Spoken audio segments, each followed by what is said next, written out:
क्या सिद्धू मूसेवाले की तरह राहुल फाजिलपुरिया की भी हत्या करने की कोशिश लॉरेंस गैंग ने की? क्या फाजिलपुरिया पर फायरिंग होने से पहले पुलिस को इसकी जानकारी मिल चुकी थी? आखिर बदमाशों ने क्यों फाजिलपुरिया को ही निशाना बनाया? क्या इस हमले का कनेक्शन गैंगस्टर्स से है या फिर फाजिलपुरिया का ही कोई ऐसा दुश्मन है जो उन्हें मारना चाहता है? 14 जुलाई की देर शाम को मशहूर हरियाणवी सिंगर राहुल फाजिलपुरिया पर फायरिंग की खबर आने के बाद से ऐसे कई सवाल उठ खड़े हुए जिनके जवाब अभी तक नहीं मिल पाए हैं। इसी के साथ ही सवाल प्रदेश की उस कानून व्यवस्था पर भी उठने लगे जो अव्यवस्था में तब्दील हो चुकी है। राहुल फाजिलपुरिया जैसे बड़े और मशहूर सिंगर पर सरेआम फायरिंग से अब मुद्दा आम जनता की सुरक्षा का भी उठने लगा है। मुद्दा ये भी उठ रहा है कि आखिर ये सब कौन कर रहा है या फिर कौन करवा रहा है। जिस शाम राहुल फाजिलपुरिया पर फायरिंग की गई उसी रात यमुनानगर को दहलाने की साजिश रचने वाले लोग आखिर कौन थे? कहीं इन सभी वारदातों के तार एक दूसरे से जुड़े तो नहीं हुए?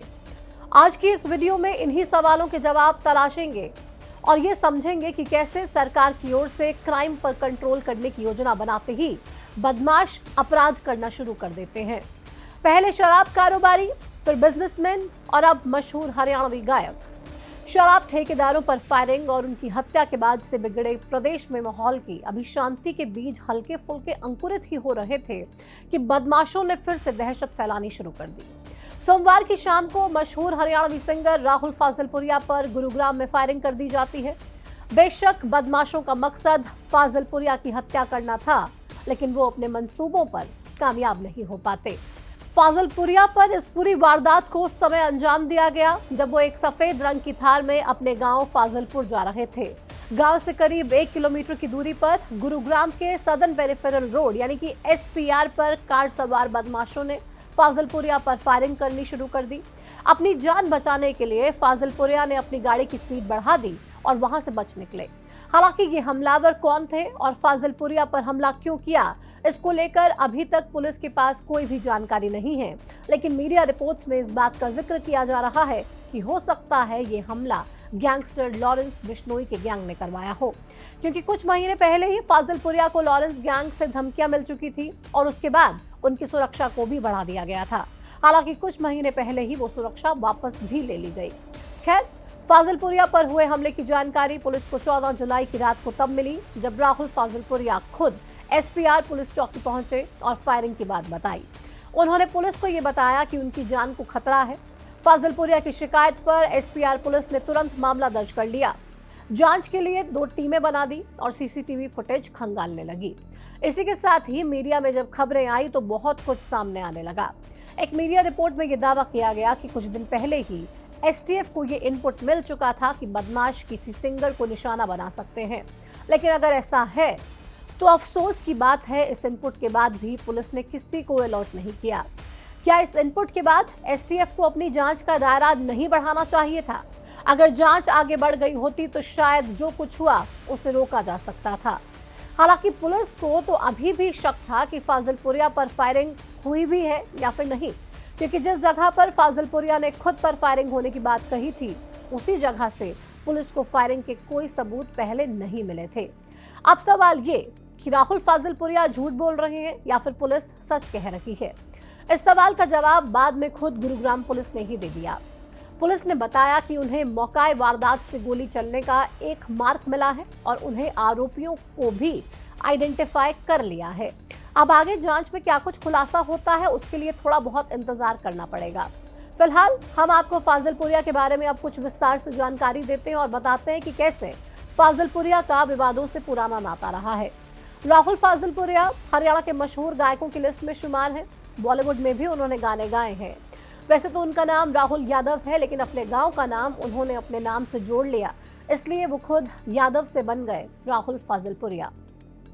राहुल फाजिलपुरिया बिजनेस घराने से संबंध रखते हैं, लेकिन उन्होंने अपनी पहचान कई फेमस गाने देकर बनाई। इन्हें लड़की ब्यूटीफुल गाने से पहचान मिली और लल्ला लल्ला लोरी, बिल्ली बिल्ली, 32 बोर, हरियाणा रोडवेज जैसे कई हिट गाने भी इन्होंने दिए। पिछली बार जब राहुल फाजिलपुरिया सुर्खियों में आए थे तो उसकी वजह थी एल्विश यादव से जुड़ा हुआ विवाद। दरअसल राहुल और एल्विश यादव की दोस्ती काफी गहरी है। इसलिए जब 2023 में एल्विश यादव पर सांपों के जहर के अवैध व्यापार का आरोप लगा तो जांच की आंच फाजिलपुरिया तक भी पहुंची। ईडी ने तब फाजिलपुरिया से पूछताछ भी की थी। वहीं साल 2024 में फाजिलपुरिया गुरुग्राम से जेजेपी की टिकट पर लोकसभा का चुनाव भी लड़ चुके हैं। जिस गुरुग्राम से वो सांसद बनने की इच्छा लिए चुनावी रण में उतरे, उसी गुरुग्राम में उनकी जान लेने की कोशिश हुई।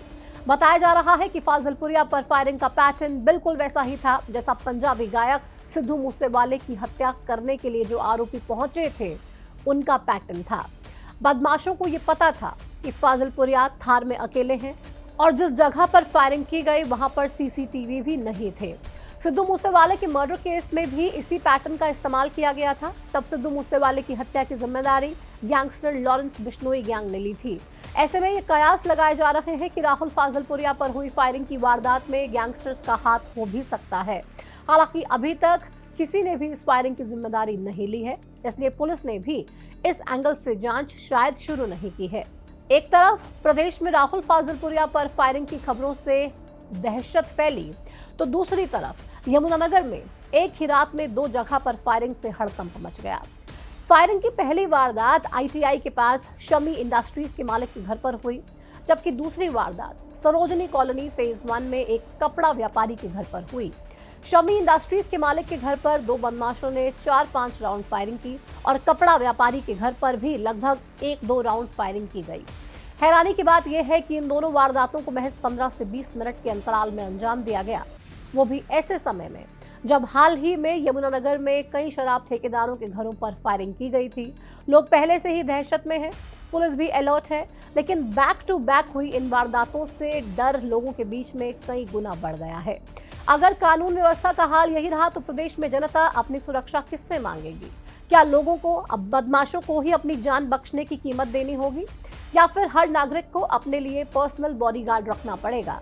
सवाल सरकार से भी है और उसी सरकार के अंदर आने वाले जनता की रक्षक कहे जाने वाली पुलिस पे भी। क्या लोगों को सुरक्षा दे पाएंगे या सिर्फ मीटिंग करते रहेंगे? आपकी मीटिंग से कुछ एक्शन होगा या सिर्फ मीटिंग के बाद बड़ी बड़ी बातें होंगी और ग्राउंड पे यूं ही ये तमाम वारदातों को अंजाम देते रहेंगे? ना इनको पुलिस का खौफ होगा और ना ही सरकार का। मुसीबत बड़ी है। हरियाणा की सरकार इससे कैसे निकालेगी? जब आप सीधे सीएम से, जब आप सीधे हरियाणा पुलिस से और सीधे हरियाणा सरकार से, क्या हरियाणा का हर नागरिक सुरक्षित है? और अगर आप कहेंगे है तो फिर ग्राउंड पे दिखाई क्यों नहीं दे रहा? तो इन अपराधियों को पुलिस का डर क्यों नहीं है? आपके बार बार धमकाने के बावजूद, समझाने के बावजूद, कड़ी रणनीति बनाने के बावजूद आखिर क्यों अपराध अपने चरम पर है? फिलहाल इस वीडियो में इतना ही। नमस्कार।